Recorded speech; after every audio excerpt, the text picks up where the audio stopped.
Hello everyone and welcome back to our channel. Find a comfortable spot, perhaps with a cup of tea, and allow yourself to settle in.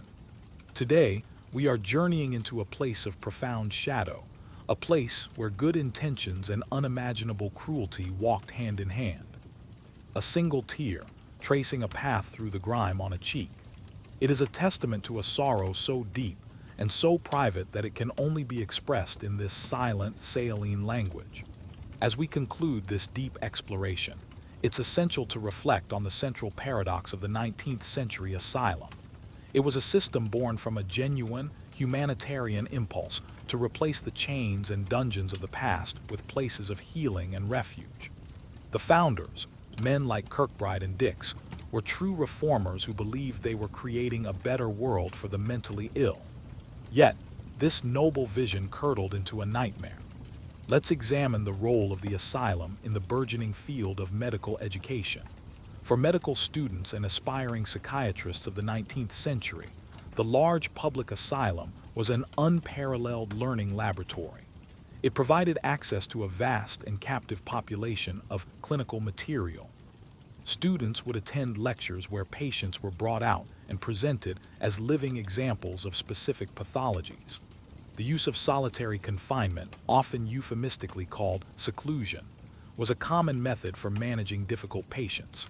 A patient who was violent, noisy, or simply defiant could be locked in a special seclusion room.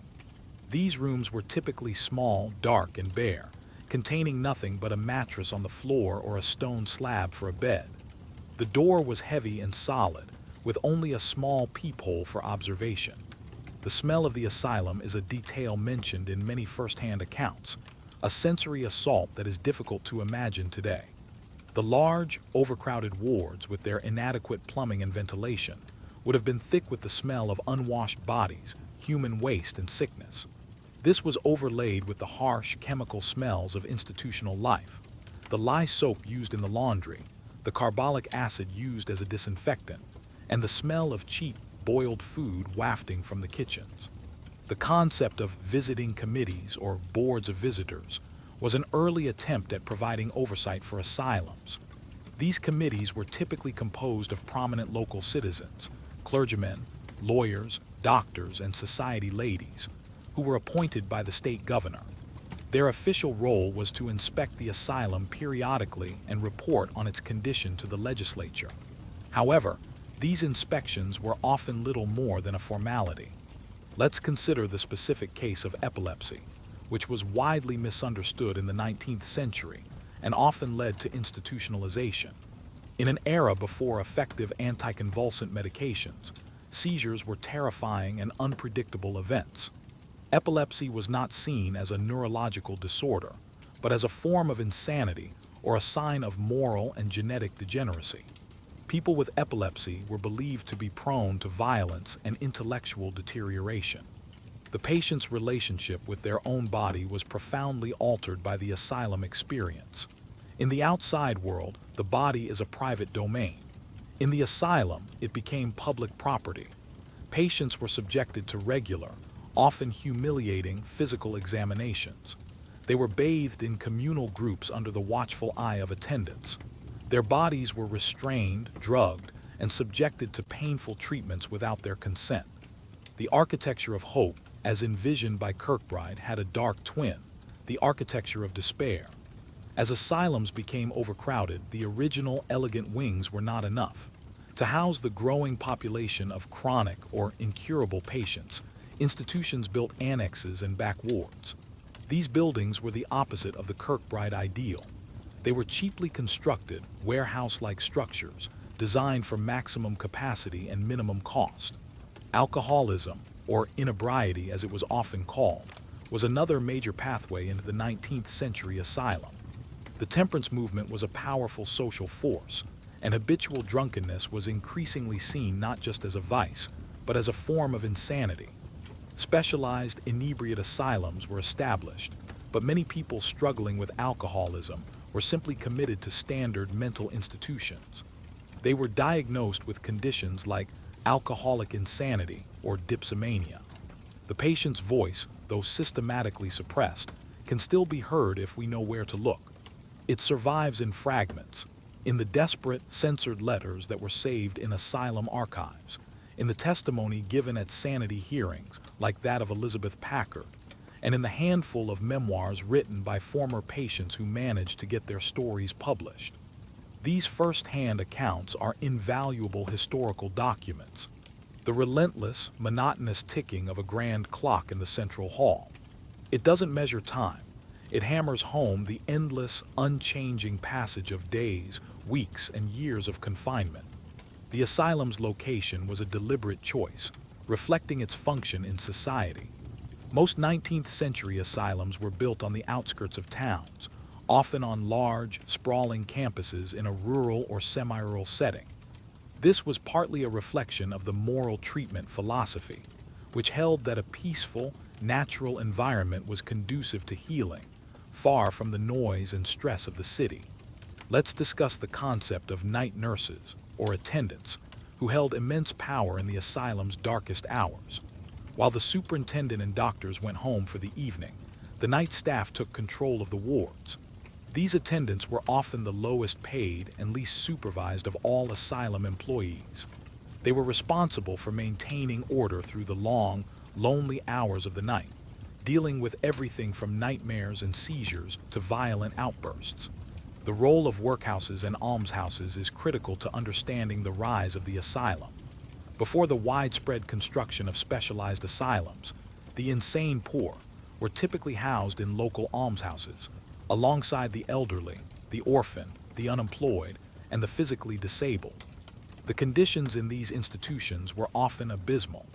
The mentally ill received no treatment and were frequently chained in basements or sheds to prevent them from disturbing the other inmates. The patient's relationship to time itself was warped by the institutional routine. In the outside world, time is structured by personal goals, social events, and individual choices. In the asylum, time was a flat, endless loop, dictated by the ringing of bells. Every day was the same as the last. The same wake-up time, the same meals, the same work assignments, the same lock-up time. The future held no promise of change or progress, only more of the same. The asylum's library, when it existed, was a carefully curated space, reflecting the institution's therapeutic and moralistic goals. The superintendent or a committee would select the books, and their choices were revealing. Anything considered overly stimulating, such as sensational novels, passionate poetry, or controversial political or religious texts, was strictly forbidden. The spread of infectious diseases was a constant threat and a leading cause of death in 19th century asylums. The combination of overcrowding, poor nutrition, and inadequate sanitation created a perfect breeding ground for pathogens. Tuberculosis, known as consumption, was rampant. It spread easily through the air in the stuffy, poorly ventilated wards and was often a death sentence in an era before antibiotics.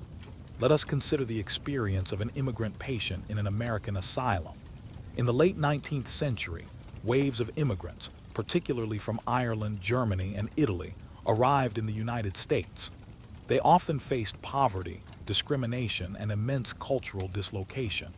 The stress of this experience, combined with a lack of social support, could lead to mental health crises. When these immigrants were committed to asylums, they faced additional barriers. The use of patient labor extended beyond simple maintenance. It was a key part of the asylum's construction and expansion. When a new wing or a new outbuilding was needed, the asylum would often rely on its own captive workforce. Male patients with skills in masonry, carpentry, or bricklaying would be put to work on the construction crews. Others would be tasked with digging foundations, clearing land, and hauling materials. The professionalization of nursing, led by figures like Florence Nightingale, had a slow and uneven impact on the asylum. In the mid-19th century, the role of attendant required no formal training. It was a low-status manual labor job. However, as the century progressed, reformers began to advocate for the creation of specialized training schools for psychiatric nurses. The grounds of the asylum, the farm, the gardens, the parks, were an essential part of the moral treatment landscape. Kirkbride and other reformers placed great emphasis on the therapeutic power of nature and outdoor labor. The grounds were designed to be both beautiful and productive. There were manicured lawns and ornamental gardens for gentle, restorative walks. And there was the farm, a large-scale agricultural operation that provided food for the institution and meaningful work for the patients. A shared meal in a cavernous dining hall. The scrape of spoons on pewter bowls is the only conversation, a symphony of isolation performed by a choir of the forgotten and the misplaced. The patient's relationship with sleep was fraught with difficulty and fear. The open, noisy wards made deep, restful sleep nearly impossible. The constant sounds of other patients, weeping, shouting, snoring, pacing, created a perpetual state of disturbance. Patients also lived with the fear of what might happen while they slept. They might be attacked by another patient or awoken by a night attendant for a punitive treatment. For many, the night brought not rest, but an increase in anxiety and paranoid thoughts. The role of the asylum in managing unproductive members of society is a crucial, if cynical, lens through which to view its history. In an industrializing society that increasingly valued economic productivity, individuals who could not or would not work were seen as a problem.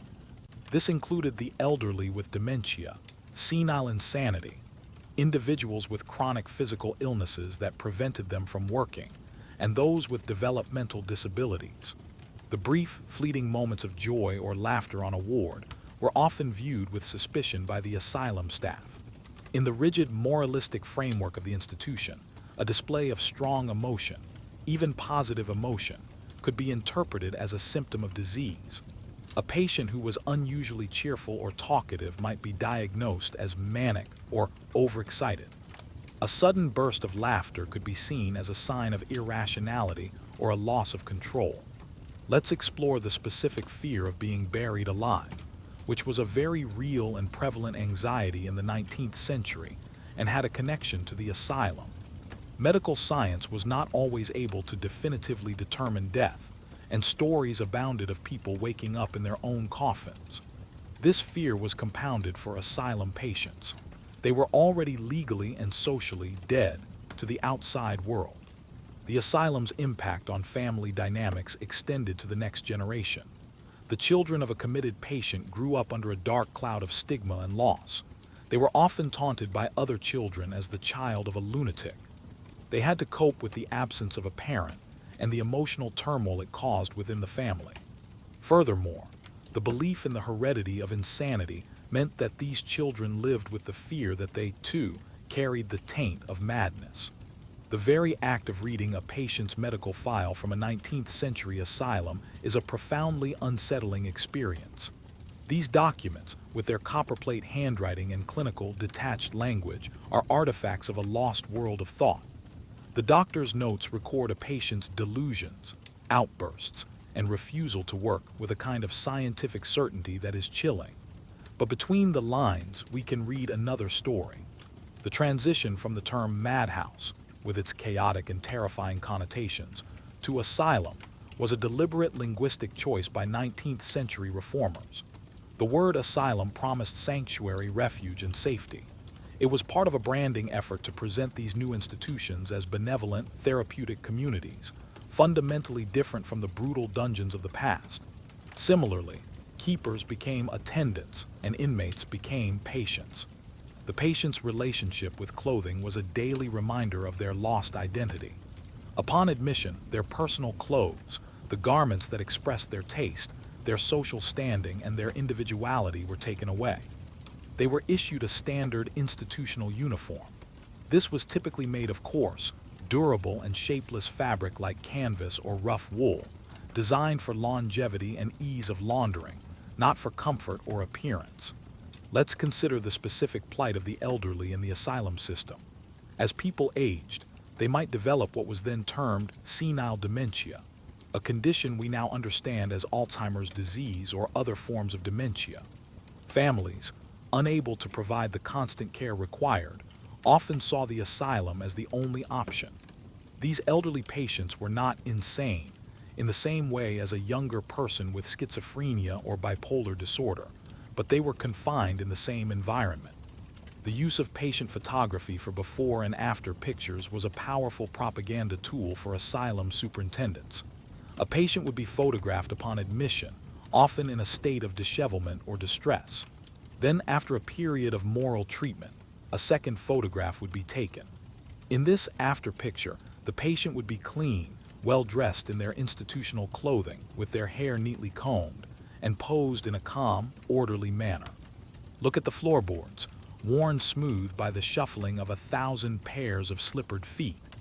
They have absorbed the weight of countless stories, pacing back and forth, going nowhere. The asylum graveyard is a final, poignant chapter in this story. As we've noted, patients were often buried in unmarked or numbered graves, but the process itself was devoid of dignity. The patient's death was a bureaucratic event. An entry was made in the ledger. If the family did not claim the body, the asylum would handle the burial. There was typically no funeral service, no eulogy, no gathering of mourners to remember the life that had been lost.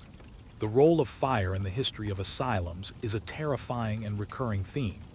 These large, often labyrinthine buildings, filled with flammable materials like straw mattresses and wooden furniture, were fire traps. A fire, whether started accidentally by a faulty furnace or deliberately by a distressed patient, could spread with terrifying speed. The locked wards, barred windows, and confused, heavily sedated patient population made evacuation a nightmare. Let's examine the friendship between two of the most prominent 19th century reformers, Dorothea Dix and Dr. Thomas Story Kirkbride. They were colleagues and correspondents, united in their mission to create a more humane system of care. Dix was the tireless public advocate, the political force who shamed legislatures into funding new asylums. Kirkbride was the theoretician and architect, the man who designed the physical template for these new institutions. The relationship between a patient and a specific object, a transitional object, could be a vital survival mechanism. In an environment designed to strip away all personal possessions, a small, hidden item could become a powerful anchor to one's identity and past. It might be a button from a mother's dress, a smooth stone found in the yard, a small picture torn from a magazine, or a lock of a child's hair. The asylum's impact on the field of criminology is a fascinating and disturbing side note. In the late 19th century, there was a growing interest in the criminal mind.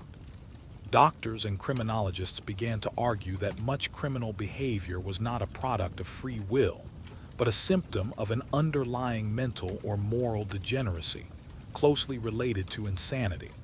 Let us explore the world of sound beyond the obvious. While the wards were filled with human noise, the asylum's machinery created its own relentless industrial soundtrack. There was the constant hiss and clank of the steam-powered laundry, the hum of the dynamos in the power plant, and the rhythmic clang of equipment in the workshops. This industrial noise was the heartbeat of the institutional machine. The patient's letter, as an artifact, tells a story of hope and censorship. Patients were often encouraged to write to their families as a form of therapy, a way to maintain connections to the outside world. However, these letters were almost never sent directly. They were given to the asylum staff to be read and censored first. A letter that was deemed incoherent or that contained delusional ideas would be withheld. The role of photography in documenting treatments is particularly grim. Just as patients were photographed to classify their type of insanity, the application of treatments was also sometimes captured on film. We have photographs from the era showing patients strapped into restraint chairs, being subjected to hydrotherapy, or being force-fed. Let's consider the specific experience of a patient committed for puerperal insanity, or what we now call postpartum psychosis. In the 19th century, the profound hormonal and psychological changes that can occur after childbirth were poorly understood. A new mother experiencing severe depression, anxiety, or psychosis was often seen as having a specific form of madness triggered by childbirth. She would be taken from her home and her newborn baby and confined to an asylum.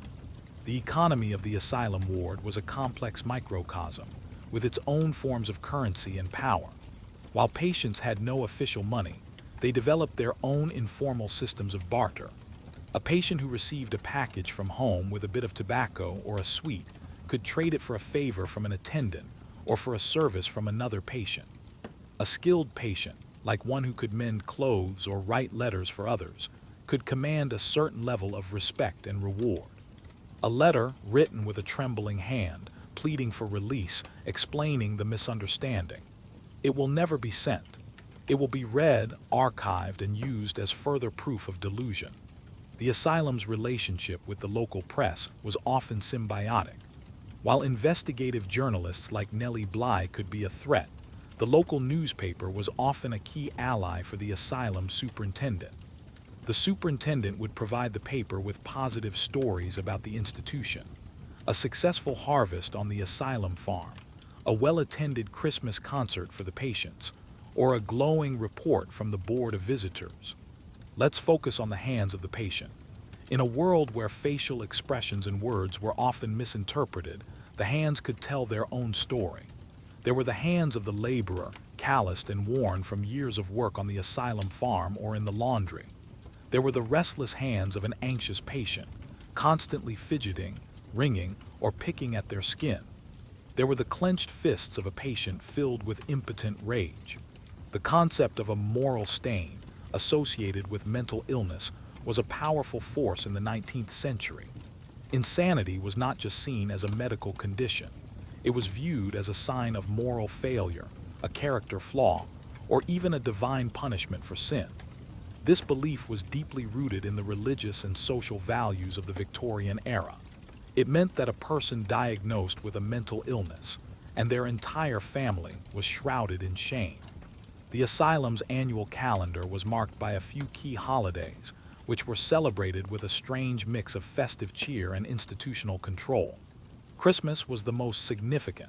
The wards would be decorated with greens, a special meal would be served, and local church groups might come to sing carols. There might even be a Christmas tree and small gifts for the patients. For a brief moment, the grim routine was broken. Patients' relationship with mirrors was complex and often painful. Many asylums limited access to mirrors, partly out of a fear that a distressed patient might break one and use the shards to self-harm. But the psychological impact of this was also significant. To be denied a clear reflection of oneself is to be disconnected from one's own physical identity. When a patient did catch a glimpse of themselves, perhaps in a polished piece of metal or a window pane at night, the image could be shocking. The hierarchy among the patients themselves was a stark and often brutal feature of asylum life. Patients were not a monolithic group. They formed their own complex social structures. This hierarchy was often based on the perceived severity of one's illness or the length of one's confinement. Patients who were considered quiet and well-behaved might look down on those who were noisy or violent. Long-term, chronic patients might hold a certain cynical authority over new admissions. Let's consider the specific case of melancholia, the 19th century term for what we would now call severe depression. The symptoms were well recognized: profound sadness, loss of appetite, inability to sleep, and suicidal thoughts. However, the understanding of its cause was rooted in moral and philosophical, rather than biological terms. Melancholia was often seen as a spiritual sickness, a sign of a soul that was lost in morbid introspection or weighed down by guilt. The role of humor, particularly dark or gallows humor, was a crucial coping mechanism for both patients and staff. In the face of constant misery and absurdity, a grim joke could be a powerful tool of survival. Patients might develop a cynical slang to describe the treatments or the staff. They might find a dark humor in the absurdities of the diagnostic process or the ridiculousness of the asylum's rules. This humor was a form of psychological resistance. The asylum's influence on literature and popular culture is immense and enduring. The 19th century asylum, with its Gothic architecture, its mad doctors, and its suffering inmates, became a powerful trope in fiction. Authors from Edgar Allan Poe to Charlotte Bronte, with the character of Bertha Mason in Jane Eyre, used the madhouse as a setting for horror, mystery, and social commentary. These stories, while often sensationalized, played a crucial role in shaping public perception. The concept of hope within the asylum was a dangerous and double-edged thing. To hope for release, to believe in a future beyond the walls, was essential for psychological survival. It was the fuel that kept some patients going, motivating them to follow the rules and perform the part of the good patient. But hope was also a source of profound vulnerability. The promise of a cure. It hangs in the air, a beautiful and poisonous mirage. This place was built on that promise, on the noble, enlightened idea of healing troubled minds. As we stand at this midpoint in our journey, it is vital to synthesize what we have uncovered. The 19th century asylum was not a simple place of good versus evil. It was a complex, tragic ecosystem, a monument to a collision of competing forces, a genuine but naive humanitarian impulse, the arrogant certainty of a nascent medical science, the rigid moralism of the Victorian era, and the brutal economic pressures of a society grappling with immense change. The weather's influence extended beyond the seasons into the daily mood of the asylum. A long stretch of gray, rainy days could have a palpable effect on the wards, deepening the collective sense of gloom and confinement. The inability to go outside for work or walks would lead to restlessness and increased tensions among patients and staff alike. A bright, sunny day, in contrast, could bring a temporary lift in spirits, a fleeting reminder of the beauty of the world outside the walls. Let's delve into the specific practice of force feeding. It was a common procedure, used on patients who refused to eat, whether due to a depressive loss of appetite, a paranoid delusion that their food was poisoned, or as an act of protest. The method was brutal. The patient would be physically overpowered and held down by several attendants. A hard rubber tube would be forced through their nostril or down their throat. A mixture of milk, eggs, and broth would then be poured down the tube into their stomach. The architecture of the asylum often included a chapel, which was seen as an essential component of the moral treatment model. The chapel was typically a grand and impressive space, often with high ceilings, stained glass windows, and a prominent pulpit. It was intended to be a place of spiritual solace and moral instruction. Weekly attendance at religious services was usually mandatory. However, the chapel's role was more complex than simple spiritual comfort. The concept of a lucid interval posed a significant challenge to the asylum's logic. Many patients, even those with severe and chronic mental illnesses, would experience periods where their symptoms abated and they appeared perfectly rational and sane. During these lucid intervals, a patient might eloquently plead their case for release, pointing out the injustice of their continued confinement. However, the asylum system was ill-equipped to deal with this. The asylum's use of its own internal jargon created a specialized language that separated it from the outside world and reinforced the power of the staff. Terms like moral treatment, hydrotherapy, seclusion, and the various diagnostic labels were not just clinical descriptors. They were the vocabulary of institutional control. To the uninitiated, these terms sounded scientific and legitimate. To the staff, they were a professional shorthand that conferred an aura of expertise. The role of dentistry in the 19th century asylum is a particularly horrifying footnote, especially in light of the theory of focal sepsis that gained traction late in the century. The theory held that hidden infections in the body, particularly in the teeth and gums, could poison the brain and cause insanity. This led to a practice that seems shocking today: the wholesale extraction of patients' teeth as a form of psychiatric treatment. Let's consider the asylum's impact on the local ecosystem. These were massive institutions, often housing thousands of people, and they functioned like small, self-contained cities. They had their own power plants, which would have belched coal smoke into the air. Their sewage systems, often primitive by modern standards, could pollute local rivers and streams. The asylum farm, while providing food, also altered the landscape through deforestation and intensive agriculture. The patients' attempt to maintain a sense of personal hygiene and dignity in the face of institutional squalor was a constant struggle. While the asylum's official policy emphasized cleanliness as part of moral treatment, the reality, especially in overcrowded and underfunded wards, was often one of filth. Toilets would be overflowing, bedding would be soiled, and the water for the weekly communal bath would be used by multiple patients before being changed. The role of post-mortem examinations, or autopsies, was central to the asylum's research mission. When a patient died, their brain was often removed and examined by the asylum's pathologist. The hope was that by dissecting the brains of the insane, doctors could find the physical, anatomical cause of mental illness. They searched for lesions, tumors, abnormal shapes, or any other physical marker that could explain the patient's symptoms. For decades, this research yielded no consistent or conclusive results. But the reality was a descent, a slow, methodical stripping away of self. The treatments, the routines, the very architecture was designed to break and remold the human spirit. The transfer of a patient from one asylum to another, or from a curable to a chronic ward within the same asylum, was a significant and often traumatic event. A transfer was not a neutral administrative act. It was a powerful message. To be transferred to a back ward or to a separate building for the incurable was to be officially labeled as a failure. It was the institution's way of saying, "We have given up on you." The relationship between the asylum and the burgeoning pharmaceutical industry of the late 19th century was mutually beneficial.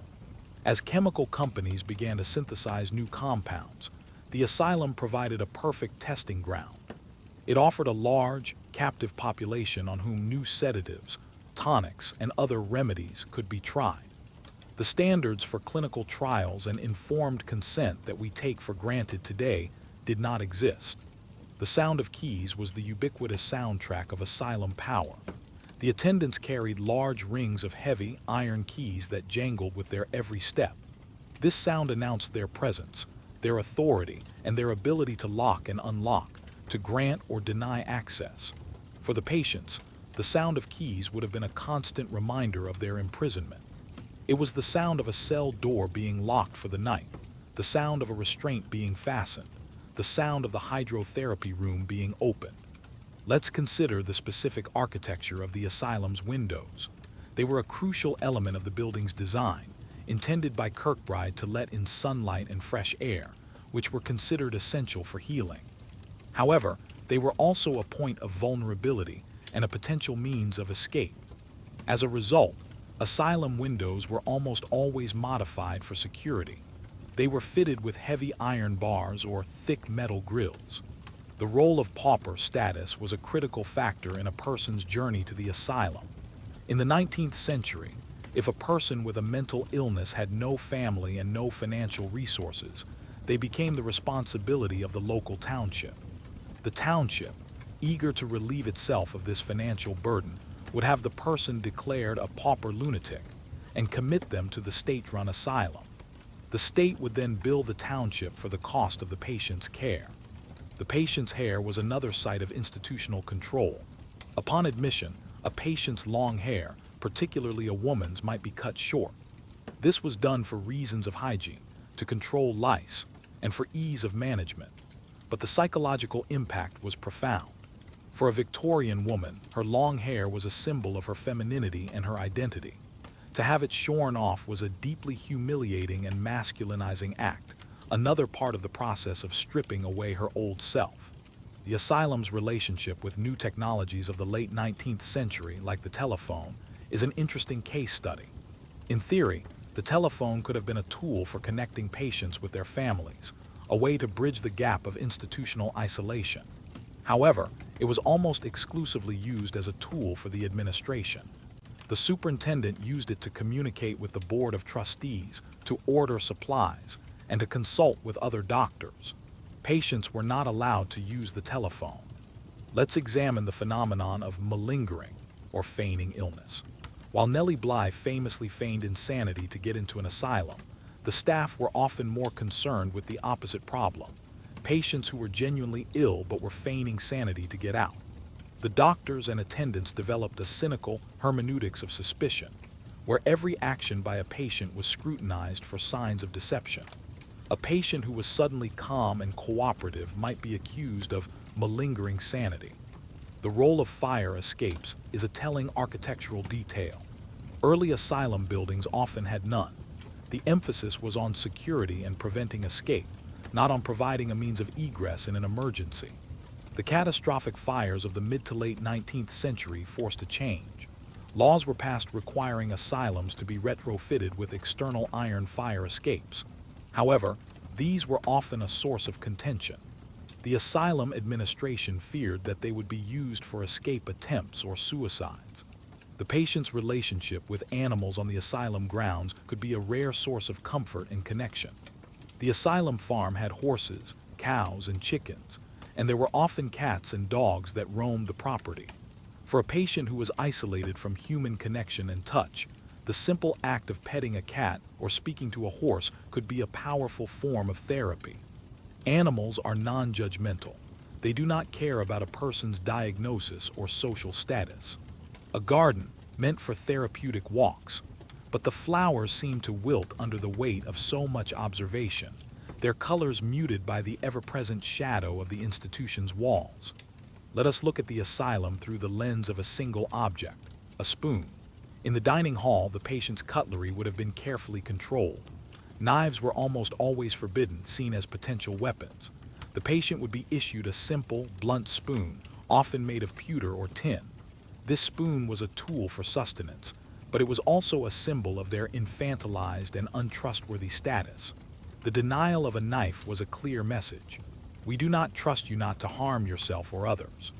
The concept of moral contagion was a real fear that influenced asylum management. It was believed that a particularly disruptive or morally corrupt patient could infect others with their behavior.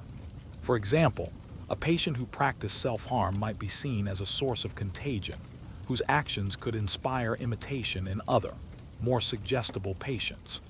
A patient who was defiant and rebellious could be seen as a ringleader, who might spread their anti-authoritarian ideas. The patient's sense of smell, beyond the general malodorousness of the asylum, could be a powerful trigger for memory and emotion. The smell of freshly cut grass from the grounds might evoke a poignant memory of a childhood home.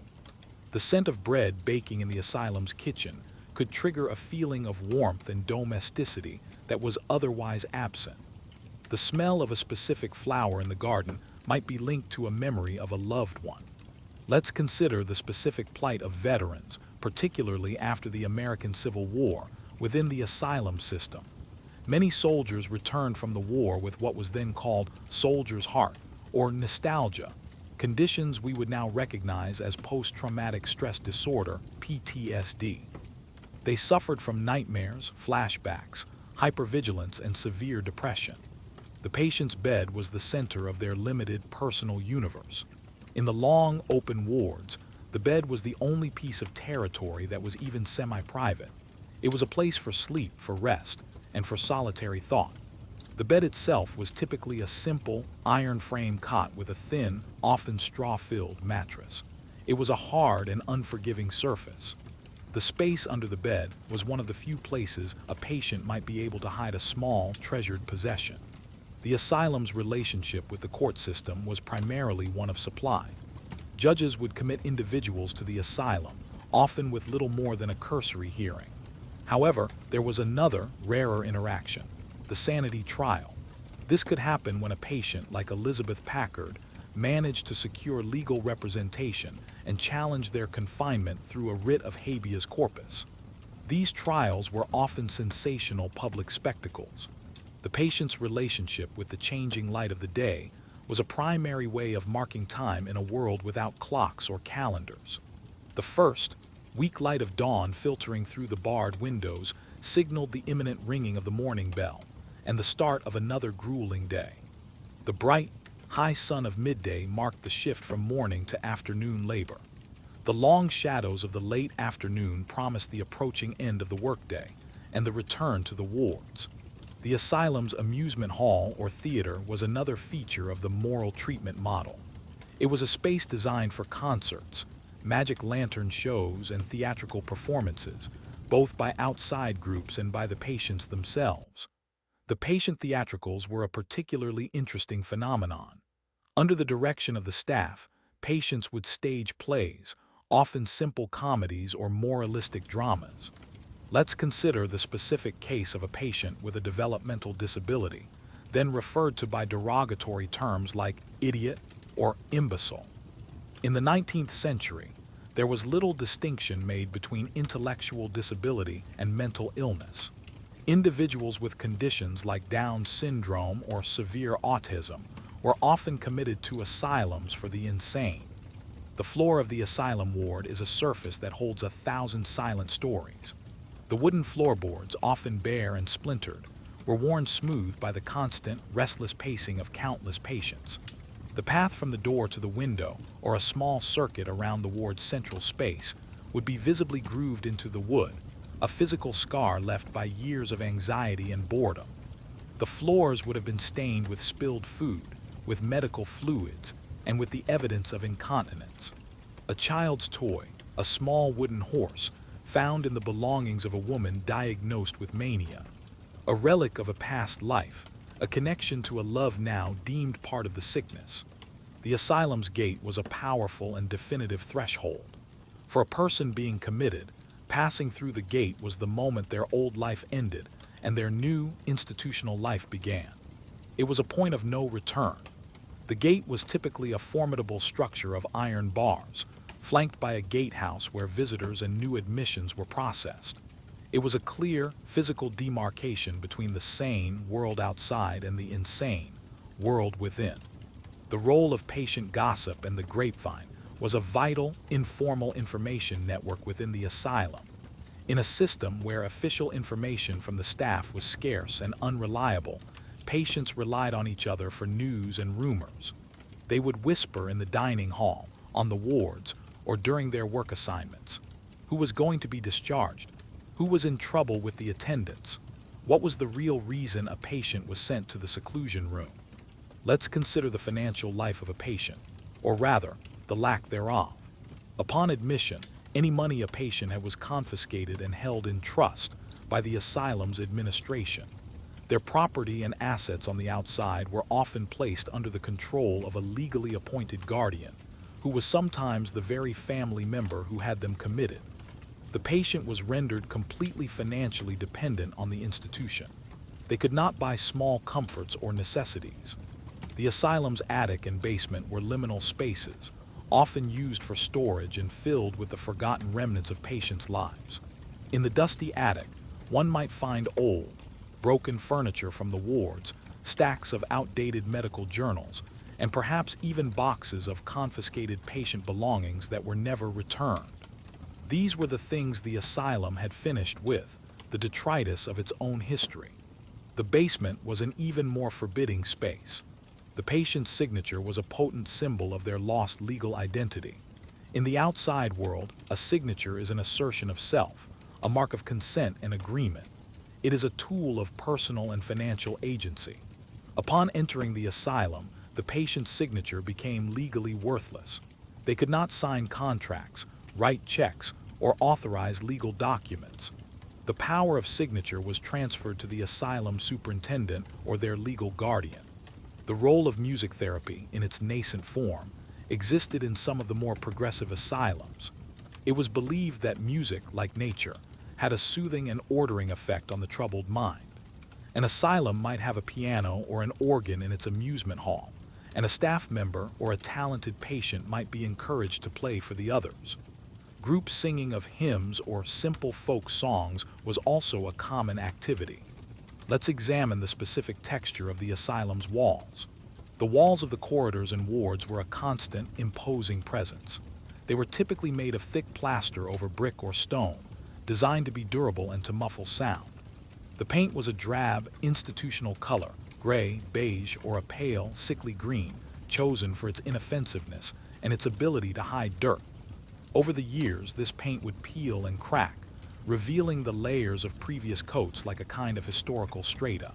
The concept of family was recreated in a distorted way within the asylum itself.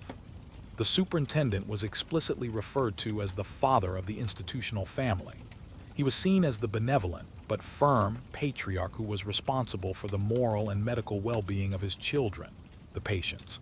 The staff were the elder siblings or parental figures, and the patients were the unruly, disobedient children who needed to be disciplined and guided back to the path of righteousness. The asylum's ice house is a forgotten but significant feature of its infrastructure. In the era before mechanical refrigeration, a steady supply of ice was essential for preserving food and for certain medical treatments. Every winter, a crew of male patients would be sent to a nearby lake or river to cut massive blocks of ice. These blocks were then hauled back to the asylum and packed in sawdust in a specially constructed, heavily insulated ice house. The patient's dreams were a private, internal world that the asylum could not directly control, but it could certainly influence.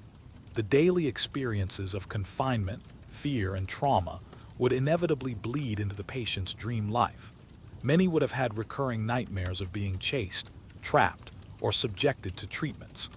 They might dream of their former homes and families, dreams that would make waking up to the reality of the asylum even more painful. The cold shock of water, not for cleansing but for punishment disguised as therapy. A torrent designed to blast away agitation, to shock the body into a state of terrified submission. The role of the asylum's board of trustees or board of directors was to provide the ultimate layer of governance and financial oversight. These boards were typically made up of wealthy, powerful men from the local community, bankers, industrialists, politicians, and philanthropists. Their connection to the asylum was often a matter of civic duty and social prestige.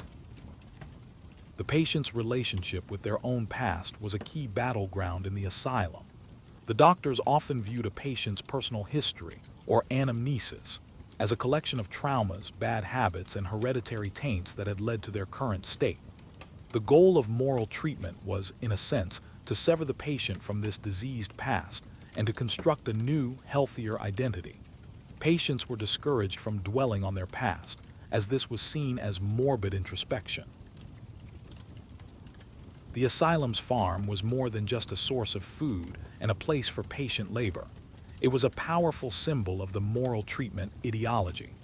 The vision was one of a self-sufficient, utopian community, where contact with the soil and the natural rhythms of agriculture would heal the troubled mind. The farm was meant to teach the values of hard work, discipline, and productivity. Let's consider the patient's sense of taste. The asylum diet was notoriously bland, monotonous, and often unpalatable. The food was designed for mass production and economy, not for pleasure. It was typically overcooked, unseasoned, and served lukewarm. For the patient, this meant that the simple, daily pleasure of a good meal was completely absent. Taste, one of the most fundamental human senses, was deadened. The asylum sewing room was the primary domain of female patient labor. Women would spend hours each day mending torn clothes, sewing new uniforms, and producing the vast quantities of sheets and linens required to run the massive institution.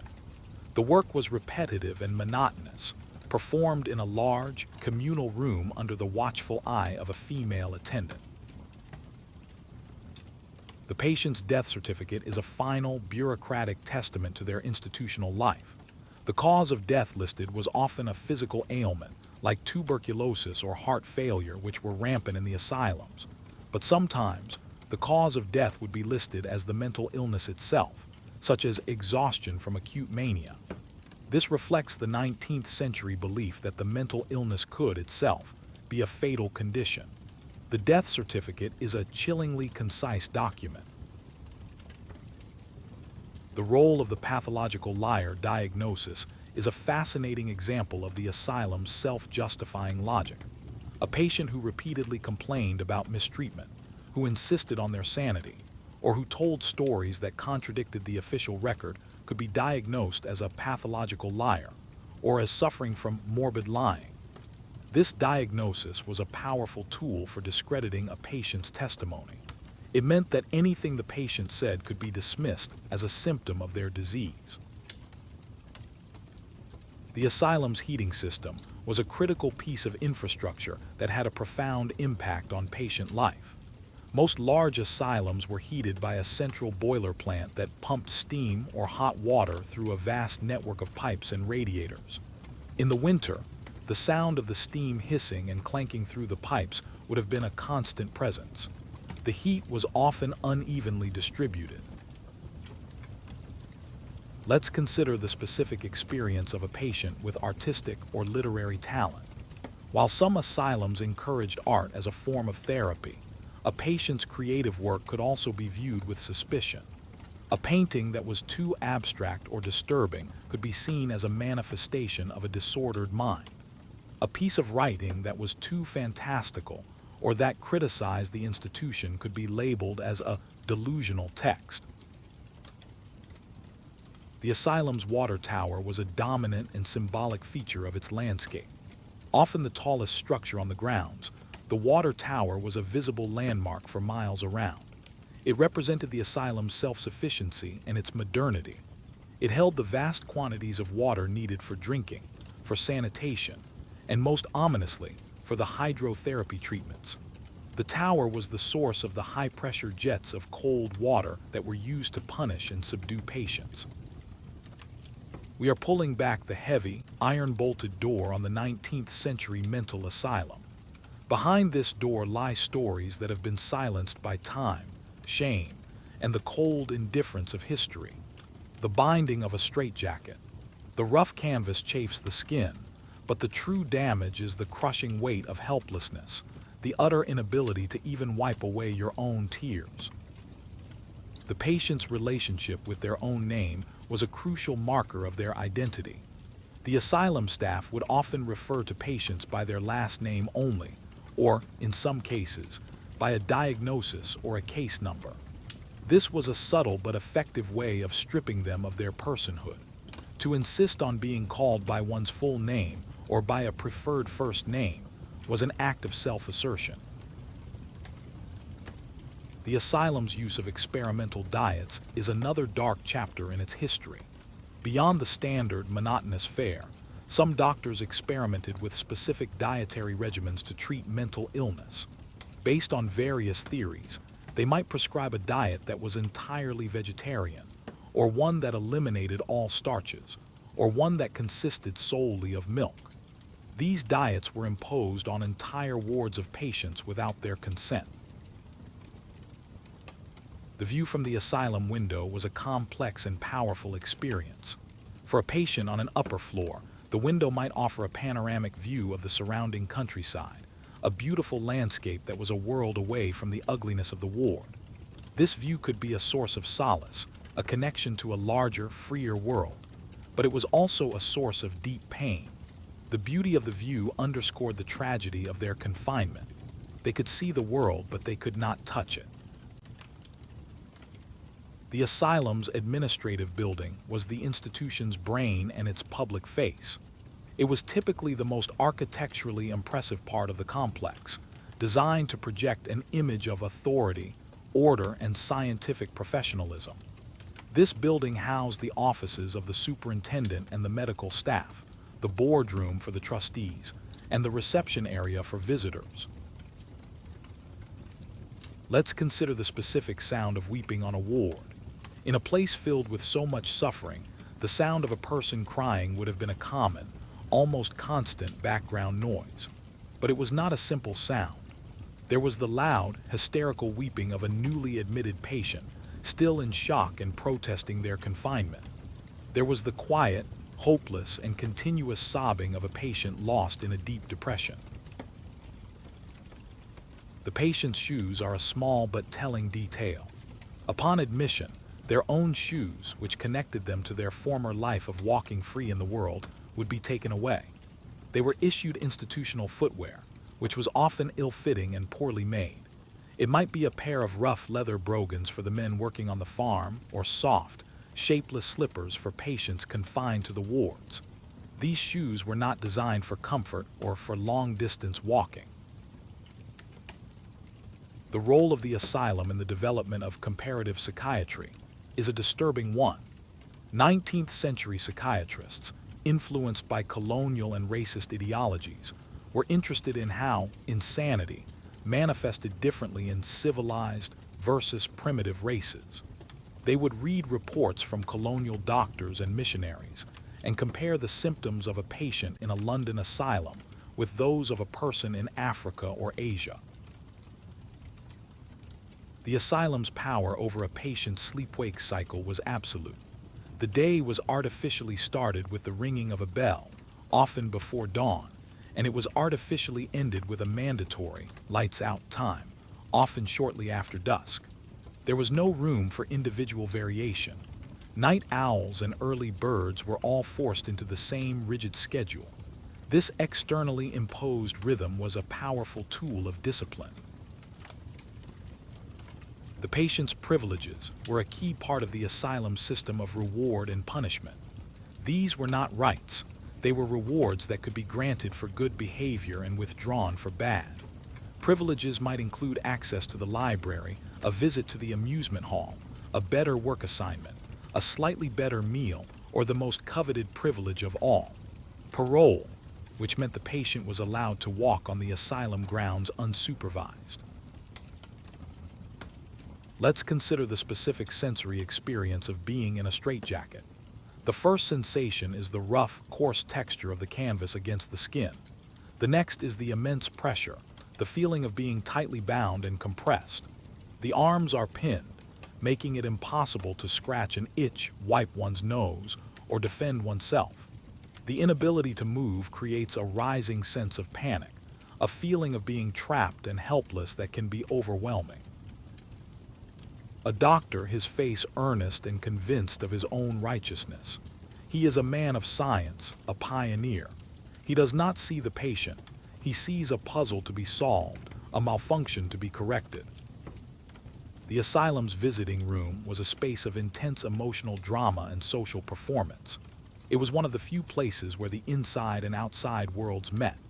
The room was typically a stark, formal space, furnished with a few hard chairs, and a large table that kept the patient and their visitors physically separated. The conversations that took place here were strained and unnatural. The patient was trying to perform sanity for their family, to convince them that they were well enough to come home. The role of phrenological busts in the asylum doctor's office is a telling detail. Many doctors would have had a plaster or ceramic bust on their desk, its head marked with the different organs of the brain according to phrenological theory. This object was more than just a piece of decoration. It was a symbol of the doctor's scientific authority. It represented a belief that the human mind could be mapped, measured, and understood through physical observation. The patient's relationship with the weather vane, a common feature on the asylum's highest rooftop, is a poignant thought. For a person confined to the grounds, the weather vane would be one of the few moving objects in an otherwise static landscape. It was a connection to the unseen force of the wind, a symbol of the world's dynamism and change. The direction of the weather vane would signal a shift in the weather, a coming storm or a clearing sky. The asylum's use of patient identification numbers was a cornerstone of its bureaucratic system. Upon admission, a patient was assigned a number, which was entered into the great ledger and written on their file. This number would often be stamped onto their institutional clothing, and in the end, carved on their grave marker. The number was a tool of efficiency.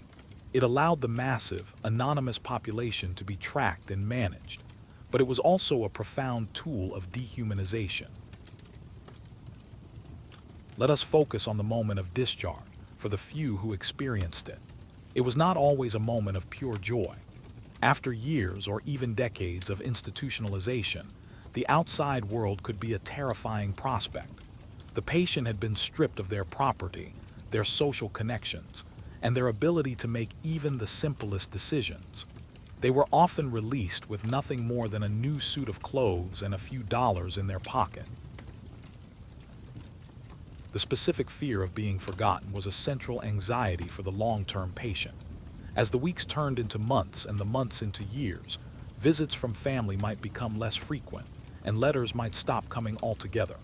The patient would begin to feel their connections to the outside world fraying and breaking. They were being erased from their own family story.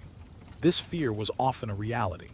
Families would move on, creating new lives that did not include the shameful relative in the asylum. The asylum's annual report, with its statistics and tables, is a masterclass in bureaucratic obfuscation. The report would list the number of admissions, discharges, and deaths. It would break down the population by diagnosis, age, and gender. It would boast about the recovery rate, which was often calculated in a misleading way. For example, a patient who was discharged as improved and then readmitted a few months later might be counted as a success story. Let's consider the role of the asylum in the history of neurology. As the 19th century progressed, a new generation of alienists, the term for early psychiatrists, began to focus on the brain and nervous system as the physical seat of mental illness. The asylum, with its large population of patients with diverse symptoms, was the perfect laboratory for these new neurologists. The patient's hands, after years of institutional labor, would bear the physical marks of their confinement. The hands of a woman who worked in the laundry would be red, raw, and chapped from the constant exposure to harsh soap and hot water. The hands of a man who worked on the farm would be calloused, scarred, and permanently stained with dirt. The hands of a patient who worked in the workshops might be missing a finger from an accident with a piece of machinery. The asylum's basement kitchen was the source of the institution's sustenance and a place of immense drudgery. This was a vast industrial space, with huge steaming cauldrons for making soup, massive ovens for baking bread, and long tables for peeling potatoes. The work was performed by a crew of patients under the supervision of a paid cook. The heat was intense, the floors were slippery, and the work was relentless. The silence of the other patients. A shared understanding passes between them in fleeting glances. They are inmates in a prison where the alleged crime is the unique landscape of their own mind. The concept of futility is a thread that runs through the entire history of the late 19th century asylum. As the institutions became overwhelmed, the initial optimism of the reformers gave way to a deep sense of pessimism and futility. The doctors and staff, faced with an endless tide of chronic, incurable patients, lost their belief in the possibility of a cure. Their job was no longer to heal, but simply to manage and to contain. The patient's relationship with the sky was one of their few remaining connections to an unenclosed, infinite space. From a barred window or from the enclosed yard, they could look up and see the vast, open sky. They could watch the clouds drift by, watch the birds fly free, and see the stars come out at night.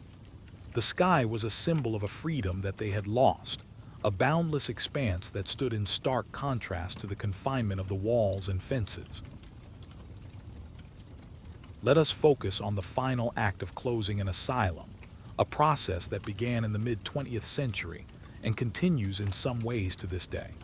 When a large institution was closed, it was a complex and often chaotic process. The remaining patients, many of whom had lived their entire adult lives within the walls, were transferred to other facilities or discharged into a community that was ill-prepared to receive them. The legacy of the asylum is carried in our language. We still use terms that have their roots in this era of fear and stigma. We might casually call something crazy or insane. We might refer to a chaotic situation as a madhouse or bedlam, a direct reference to the infamous Bethlehem Royal Hospital.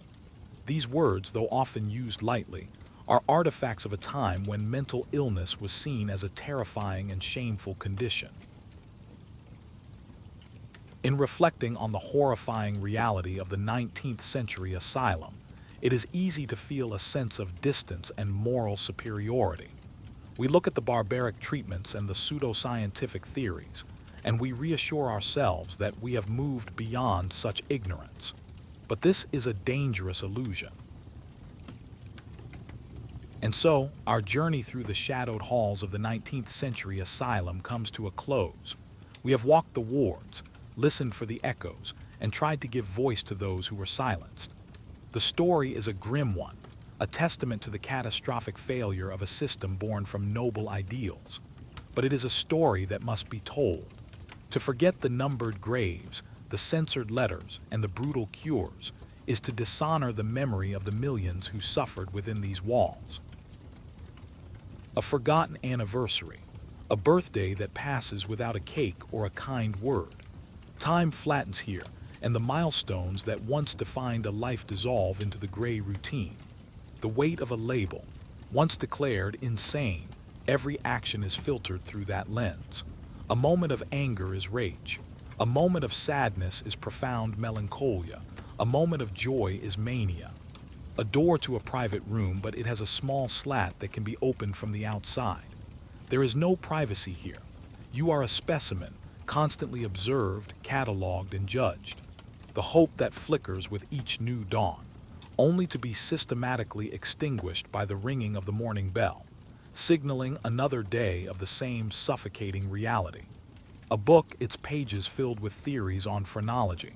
The idea that the shape of your skull dictates your sanity, your morality, your very soul. Pseudoscience as a tool of condemnation. The faint sound of music from a distant town fair. It drifts over the asylum walls, a cruel and beautiful reminder of a vibrant world that continues on, entirely without you. A mirror, its silvering cracked and distorted. The reflection it shows is a stranger's face, gaunt, weary, and with eyes that have seen the depths of solitude and despair. Imagine a key, not of brass but of cold, heavy iron. It doesn't just lock a door, it locks away a life, a name, a future, turning a person into a case number. The starched white of a nurse's apron, a symbol of care and cleanliness. But here, it can also be a symbol of authority, of power, of one who holds the keys. A whispered prayer in the dark, a plea not for a miracle cure but for a simpler mercy. The peace of being forgotten by the doctors, of being left alone in the quiet. The institutional clothing, rough and ill-fitting. It is another tool of erasure, designed to strip away individuality and mark you as the property of the asylum, one of the herd. A moment of kindness from another patient, a shared crust of bread, a reassuring touch on the arm. In this desolate landscape, these small acts of humanity are everything. The creak of the crib bed, an iron cage built around a mattress. It is presented as a tool to prevent self-harm, but it is a coffin for the living, a symbol of ultimate control. The concept of moral insanity, a terrifyingly vague diagnosis that could be applied to anyone who violated social norms, from a rebellious wife to a political dissident. It was a weapon against nonconformity. A patch of sunlight on the floor. Inmates follow it with their eyes, a silent, reverent observance of the only warmth and freedom that can penetrate these oppressive walls. The dream of home, a recurring vision of a familiar front door, a loving face, a favorite chair. A dream that provides solace at night and deepens the agony of the day. The chilling precision of the asylum's architecture. The Kirkbride Plan, with its staggered wings, was designed for segregation and surveillance, a building that was itself a machine for moral treatment. The monthly visiting day. The strained conversations across a wide wooden table, the desperate attempts to appear sane for a family that is now afraid of you. Listen closely. Can you hear it? Not a scream, but the ghost of one. An echo trapped in the peeling paint and the crumbling brickwork of a long, empty corridor. A lock of hair kept hidden in a locket.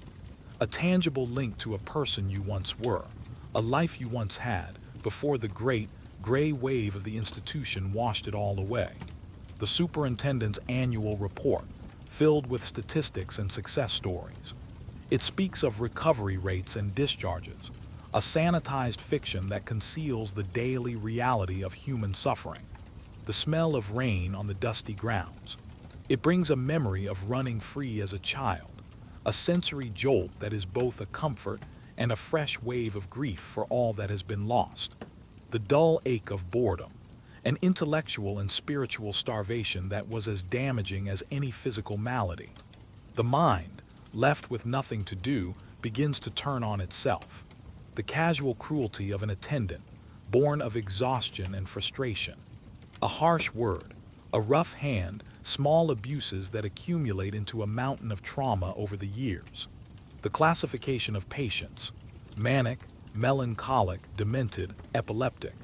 Human beings sorted and filed like botanical specimens, their complex inner worlds reduced to a single, damning adjective.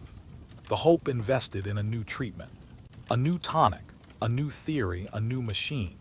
Each one hailed as a breakthrough, and each one, eventually, fading into the history of failed and brutal experiments.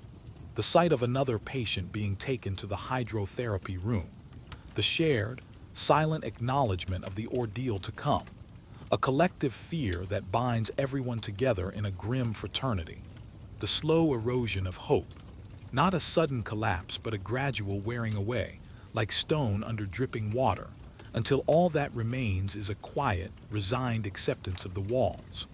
The finality of the diagnosis. In an age without appeals, without patient rights, the word of the asylum doctor was absolute. It was a life sentence handed down without a trial. A window, barred and facing a manicured lawn. It offers a view of a world that is no longer yours, a tantalizing and torturous reminder of a freedom that has been stolen. And so, we stand at the threshold. The symbolic atmosphere gives way to the stark reality. We must now step inside and bear witness to the lives lived and lost within these walls. The most terrifying aspect of the 19th century asylum is not what happened to the truly, profoundly ill, but what happened to the sane. To understand these institutions, we must first look at the shockingly wide gates through which people entered. A husband, tired of his wife's novel reading and independent opinions, could have her committed for hysteria. A family, embarrassed by a daughter's premarital pregnancy, could hide her away with a diagnosis of moral insanity. Once inside, the patient entered a world governed by a new and terrifying logic. The architectural theory of the time, known as the Kirkbride Plan, was born from a Quaker ideal of moral treatment. Dr. Thomas Story Kirkbride envisioned institutions with a central administration building flanked by long, staggered wings. The design was meant to provide sunlight, fresh air, and a structured environment. The daily routine within the asylum was a relentless exercise in depersonalization. The day began and ended with the ringing of a bell, a sound that dictated every action. Patients were roused from their beds, often in massive, open wards that offered no privacy. They were marched to communal washing areas, then to the dining hall for a monotonous meal of gruel, bread, and weak tea. The core of moral treatment was labor. At the heart of the asylum's horrifying reality were the treatments themselves. Born from a mixture of scientific curiosity and profound ignorance about the brain, these cures were often indistinguishable from torture. Hydrotherapy was a cornerstone of this practice. In its milder form, it could be a prolonged soak in a warm bath, intended to soothe agitated nerves, but it quickly escalated. When hydrotherapy failed to produce submission, physical restraints were the next step. The image of the straitjacket is synonymous with the old asylum, and for good reason. It was a canvas and leather contraption designed to bind the arms tightly against the body, rendering the patient helpless. But it was far from the only device. There was the restraint chair, a heavy wooden chair to which a patient could be strapped at the wrists, ankles, and chest for days on end. The doctors and superintendents who presided over these institutions were complex figures. It would be easy to paint them all as sadistic monsters, but the reality is more nuanced and in some ways more disturbing. Many were true believers, men of science and reform who genuinely thought they were on the frontier of medicine. They saw themselves as rational, benevolent patriarchs, bringing order to the chaos of the diseased mind. Who were the staff who carried out these daily routines and treatments? The attendants, nurses, and orderlies were the foot soldiers of the asylum system. Unlike the doctors, they were not driven by scientific ideology. They were overwhelmingly drawn from the lower classes, often taking the job out of sheer economic necessity. The work was grueling, the hours were long, and the pay was abysmal. They received little to no formal training in how to care for people with mental illness. The loss of identity was perhaps the most insidious horror of the asylum. Upon admission, a patient's personal belongings were taken away, often for good. Their clothes were replaced with a coarse, uniform-like institutional garment. Their name was replaced by a case number and a diagnosis. They ceased to be a person with a history, a family, and a complex inner life, and became an object of study. The hysteric in bed 4, or the melancholic in the West Wing. Amidst the darkness, there were flickers of resistance and humanity. Patients formed their own complex social networks within the asylum walls. They found ways to communicate, to share information, to offer comfort to one another. A shared glance, a whispered warning, a small, secreted gift. These were acts of rebellion in a system designed to atomize and isolate. They developed their own slang, their own rules, their own understanding of how to survive. Consider the scent of the air. It's a mixture of carbolic acid, boiled laundry, and a faint, underlying note of human despair that clings to everything like a damp fog. One of the most powerful voices to emerge from the asylum system was that of Elizabeth Packard. In 1860, her husband, a Calvinist minister, had her committed to the Illinois State Asylum in Jacksonville. Her crime? She had begun to question his religious doctrines and express her own theological opinions. Because married women at the time had few legal rights, he was able to have her institutionalized on his word alone. The food served in 19th century asylums was another instrument of control and a constant source of misery. While the superintendent's reports often boasted of a varied and nutritious diet, the reality for patients was grim. Budgets were tight, especially as institutions became overcrowded, and the first thing to be cut was often the quality of the food. The diet was typically starchy, monotonous, and bland. The sounds of the asylum formed a constant, oppressive soundscape. During the day, there was the clanging of bells, the scraping of chairs, the shouting of attendants, and the hum of machinery from the laundry or workshops. But it was the night that was often the most terrifying. The large, open wards amplified every sound. A single person's weeping could echo through the entire hall. A sudden shout or scream from someone in the throes of a nightmare or a seizure would jolt everyone awake. The concept of moral insanity, first articulated by Dr. James Cowles Pritchard, was one of the most dangerous and misused diagnostic tools of the 19th century. Unlike other forms of insanity, which were thought to affect the intellect or reason, moral insanity was believed to be a disease of the emotions and moral principles. One of the most significant figures in the history of asylum reform was Dorothea Dix. A retired schoolteacher from Boston, Dix began her crusade in 1841 after witnessing the horrific conditions in a Massachusetts jail where people with mental illness were housed alongside criminals. She saw them chained, kept in unheated cells, naked, and living in filth. Horrified, she launched a 2-year investigation of every jail and almshouse in the state. The interaction between patients was a complex and often overlooked aspect of asylum life. While the system was designed to segregate and control, human beings will always seek connection. In the wards and workrooms, patients formed friendships, rivalries, and even alliances. They learned who could be trusted, who was prone to violence, and who could offer a word of comfort. These relationships were a vital lifeline in an environment of profound isolation. Let's explore the chilling pseudoscience of phrenology, which held significant sway in the 19th century and influenced asylum practices. Phrenologists believed that the brain was composed of different organs, each corresponding to a specific personality trait or mental faculty, such as benevolence, destructiveness, or amativeness.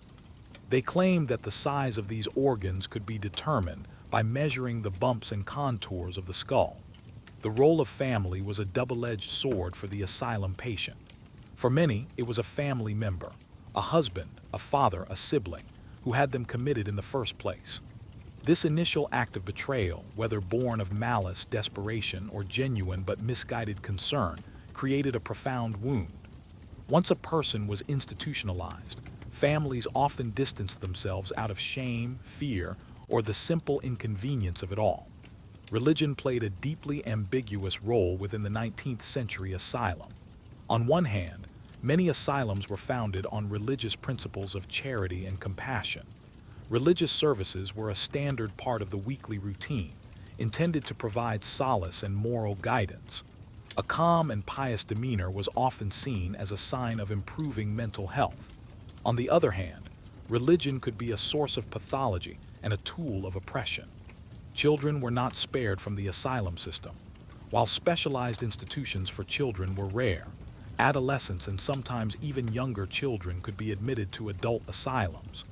They were often confined for conditions we would now recognize as epilepsy, developmental disabilities, or behavioral issues stemming from trauma or abuse. In the eyes of 19th century medicine, these were all forms of idiocy or insanity. A name scratched into the underside of a wooden bed frame with a loose thread from a tunic. A desperate, final act of asserting an identity that is being systematically erased.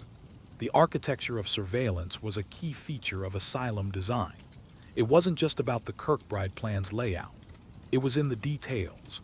Doors to patients' rooms often lacked locks on the inside but could be bolted from the outside. Many doors featured Judas holes or small sliding panels that allowed attendants to peer in at any time, day or night, without the patient's knowledge. Let's consider the economic reality of the 19th century asylum. These were massive, expensive institutions to build and operate. Many were funded by state governments, but budgets were a constant political battle. The moral treatment ideal, with its emphasis on spacious buildings, large grounds, and a high staff-to-patient ratio, was incredibly costly. As public enthusiasm waned and patient populations swelled, funding could not keep pace. The end of a life in the asylum was often as bleak as the life itself. For patients who died within the walls, from disease, old age, suicide, or the effects of brutal treatments, their passing was a quiet, bureaucratic affair. Families, either long estranged or too poor to claim the body, often abandoned their relatives to the institution in death as they had in life. Consequently, most asylums had their own cemeteries. These were often located in a forgotten corner of the grounds, far from public view. The late 19th century saw the rise of a new and more invasive approach to treatment: neurology and brain surgery. As medical science advanced, some doctors began to believe that insanity was caused by physical lesions or defects in the brain or nervous system. This led to a wave of experimental and often gruesome surgeries performed on asylum patients who were unable to give informed consent. The classification and display of patients reached its zenith in the 19th century with the advent of photography. Asylum superintendents eagerly embraced this new technology as a scientific tool. They commissioned photographers to take portraits of patients upon admission and at various stages of their treatment. These photographs were not meant to be personal keepsakes. They were clinical data. The use of opiates and other drugs was another common and dangerous practice in 19th century asylums. In an era before modern psychotropic medications, doctors relied on a limited and crude pharmacopoeia to manage patients. Sedation was the primary goal. Tinctures of opium, such as laudanum, were widely used to calm agitated patients and induce sleep. Chloral hydrate and bromides were also popular for their sedative effects. What did escape from an asylum look like? It was an incredibly rare and difficult feat. The institutions were designed to be secure, with locked wards, barred windows, and high walls. However, patient ingenuity and desperation sometimes prevailed. Escapes were meticulously planned, often involving weeks of observation to learn the attendants' routines and identify security weaknesses. Patients might fashion a key from a piece of metal, or save up scraps of bedding to create a rope. The relationship between the asylum and the local community was often fraught with tension and fear. On one hand, the asylum was a major local employer, providing jobs for attendants, cooks, groundskeepers, and administrators. It was an economic engine. On the other hand, the institution and its inhabitants were a source of deep-seated fear and morbid curiosity. The high walls and imposing architecture only served to fuel the public's imagination about the lunatics held within. Entertainment and leisure within the asylum were highly structured and served a therapeutic purpose. The goal was to provide rational amusements that would distract the mind from morbid thoughts and encourage social conformity. A well-funded asylum might have a library, though the books would be carefully censored to exclude anything considered too exciting or morally questionable. There might be magic lantern shows, concerts performed by staff or local community groups, and organized dances. The very language used to describe mental illness in the 19th century was laden with moral judgment. Words like lunatic, derived from the Latin word for moon, suggested a person was at the mercy of irrational cosmic forces. The term insane literally means unhealthy, but it carried with it connotations of being broken, flawed, and less than human. A diagnosis was not a neutral medical description. It was a label that fundamentally altered a person's social and legal standing. The rustle of a starched uniform in the dead of night. Is it a sound of comfort or a harbinger of something to fear? In this place, the two are often indistinguishable. The story of the 19th century asylum is also a story of gender. Women were institutionalized in disproportionately high numbers, and often for reasons that were explicitly tied to their gender. The medical establishment of the time, run almost exclusively by men, viewed the female reproductive system as the root cause of female instability. Normal life events like menstruation, pregnancy, childbirth, and menopause were all seen as potential triggers for insanity. The rise of eugenics in the late 19th and early 20th centuries cast a new and sinister shadow over the asylum system. Eugenics was a pseudoscientific movement that advocated for improving the genetic quality of the human population. Its proponents believed that traits like intelligence, morality, and sanity were hereditary. We must also acknowledge the role of race in the asylum system. In the post-Civil War United States, racial ideology heavily influenced psychiatric theory and practice. African Americans were often denied access to the early moral treatment asylums, which were reserved for white patients. When they were admitted, it was often to segregated, underfunded, and far more brutal wards. White physicians developed specific, racist diagnostic theories about black patients. The decline of the great 19th century asylums was a long, slow, and complex process. By the early 20th century, the initial optimism of the moral treatment era had completely evaporated. The institutions had become massive, overcrowded, and largely custodial, offering little in the way of real therapy. The investigative journalism of pioneers like Nellie Bly had exposed their horrors to the public. What is the legacy of these institutions today? Their most visible legacy is architectural. All across the world, the massive, often beautiful, and imposing Kirkbride Plan buildings still stand. Many are derelict, their crumbling walls and broken windows a testament to a dark past. Some have been repurposed into condominiums, hotels, or university campuses, their sinister history papered over with fresh paint and new construction. It is crucial to remember that not everyone who worked in the asylum system was cruel or misguided. Within the oppressive structure, there were undoubtedly countless acts of quiet compassion. There were doctors who were troubled by the treatments they were ordered to administer, who listened patiently to their patients, and who genuinely tried to bring comfort. There were attendants and nurses who, despite the low pay and brutalizing work, formed real bonds with the people in their care. The legal status of an asylum patient in the 19th century was virtually non-existent. Once committed, a person lost almost all of their civil rights. They could not vote, sign contracts, or control their own property or finances. In the case of married women like Elizabeth Packard, their legal identity was already subsumed by their husbands, making them particularly vulnerable. The legal process for commitment was often shockingly simple. The contrast between the asylum's public image and its internal reality was stark. The annual reports published by superintendents were carefully crafted public relations documents. They were filled with optimistic prose, success stories of cured patients returning to their families, and photographs of well-tended gardens and orderly, clean wards. They presented the asylum as a beacon of scientific progress and humanitarian benevolence. The very concept of a cure was a moving target in the 19th century asylum.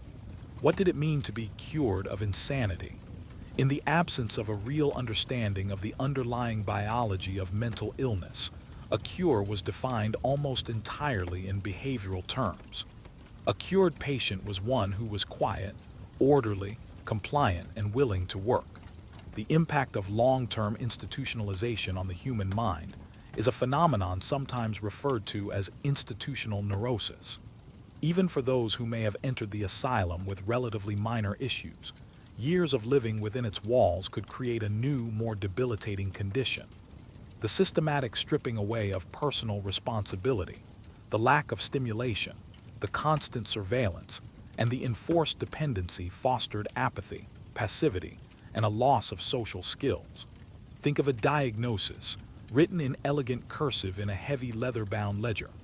Words like hysteria, melancholia, or moral insanity, clinical terms for a broken heart, a troubled mind, or social defiance. Let's consider the tools of the trade for a 19th century asylum doctor.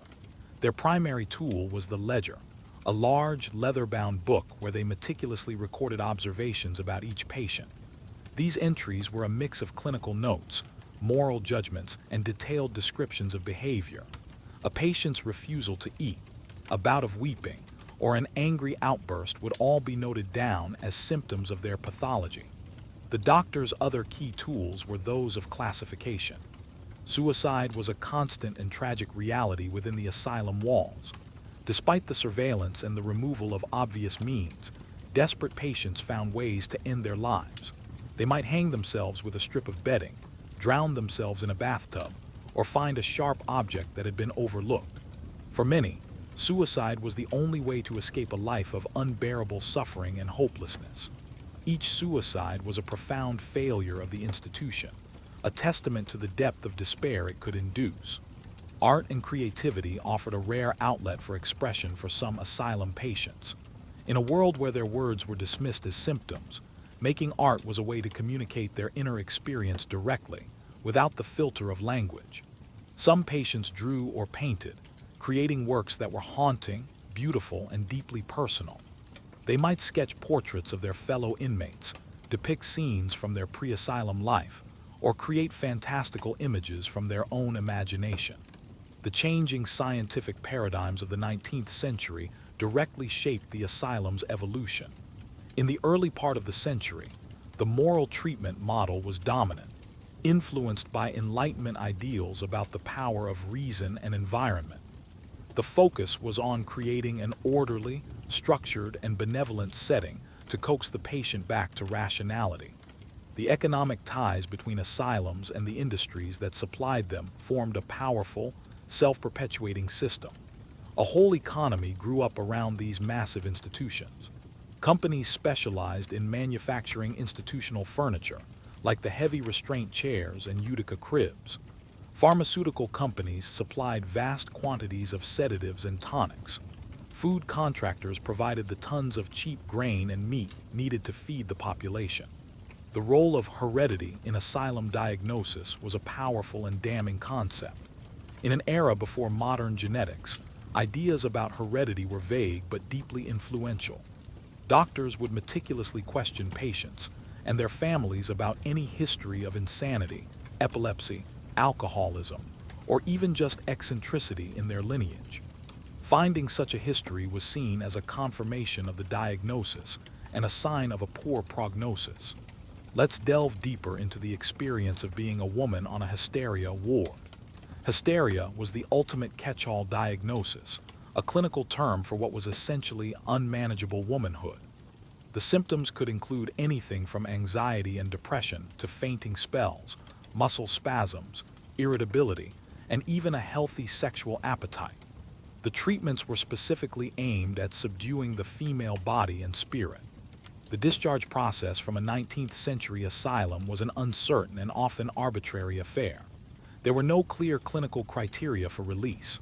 A patient's discharge depended almost entirely on the subjective judgment of the superintendent. A patient could be declared recovered, improved, or unimproved. To be discharged as recovered, a patient had to demonstrate, over a prolonged period, a complete adherence to the asylum's rules and social norms. The seasons had a profound effect on life within the asylum. The long, dark winters were often the most difficult time. Confined indoors for months on end, with little natural light or fresh air, patients' mental and physical health often deteriorated. The cold, drafty wards were breeding grounds for infectious diseases like tuberculosis, which was a leading cause of death in asylums. The endless monotony of the indoor routine could deepen depression and exacerbate feelings of hopelessness. The social class of a patient dramatically impacted their experience in the asylum. While in theory, the state-run asylums were for everyone, a two-tiered system quickly emerged. Wealthy families could afford to send their relatives to private asylums, which were more like comfortable retreats. These institutions had better food, private rooms, more recreational activities, and a much higher staff-to-patient ratio. The treatments were gentler, and the emphasis was on rest and recuperation.